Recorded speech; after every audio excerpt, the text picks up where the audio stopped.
পাথর লুটের ঘটনায় সম্প্রতি আলোচনায় আসে সাদা পাথর। ভ্রমণ পিপাসুদের কাছে বেশ আকর্ষণীয় জায়গাটির এমন বেহাল দশা মানতে পারছিলেন না পর্যটক সহ সচেতন মহল। এরপরই প্রশাসনের জোরালো পদক্ষেপে ফিরতে শুরু করে পাথর। এরই মধ্যে শুরু হয়েছে পর্যটকদের আনাগোনাও। সাদা পাথরের 0 পয়েন্ট থেকে দুই দিকে জলধারা বিভক্ত হয়ে গেছে। এর একদিক থেকেই নজিরবিহীনভাবে লুট হয়েছে পাথর। তবে পাথর ফিরছে। বেশ কয়েকদিন ধরেই নৌকার পর নৌকা বোঝাই পাথর এনে ফেলা হচ্ছে সেখানে। তবে অন্য প্রান্তের পাথর চুরি না হওয়ায় সেখানেই ভিড় করছেন পর্যটকরা। পর্যটকদের কেউ কেউ বলছেন আগের মতো দৃশ্য আর অবশিষ্ট নেই, মরুভূমির মতো হয়ে গেছে স্থানটি।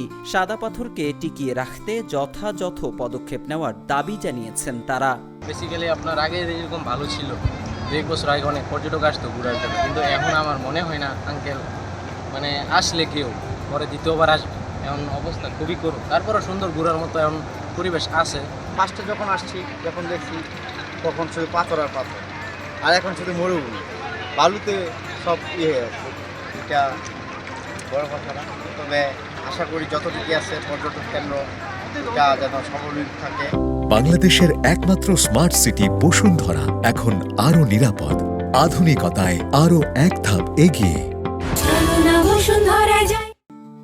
সাদা পাথরে আসা পর্যটকদের আকর্ষণীয় মুহূর্ত ক্যামেরায় বন্দী করেন ফটোগ্রাফার আব্দুল বারী। তিনি জানিয়েছেন এখনও আগের মতো সৌন্দর্য ফেরেনি।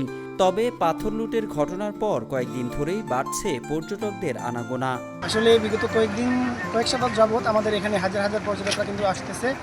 আর এখান থেকে যে পাথরগুলো লুটপাট হয়ে গেছিলো, পাথরের লুটপাটের অংশীদার হিসেবে আরও পর্যটকরা বেশি আসছে। সাদা পাথরের যে পরিমাণ পাথর লুটপাট হয়েছে তার 1% বোধহয় পূরণ করা সম্ভব হবে না। আর কৃত্রিমভাবে যেই পাথরগুলো বেচানো হবে সেগুলো প্রাকৃতিকভাবে কখনোই ফিরে আসবে না।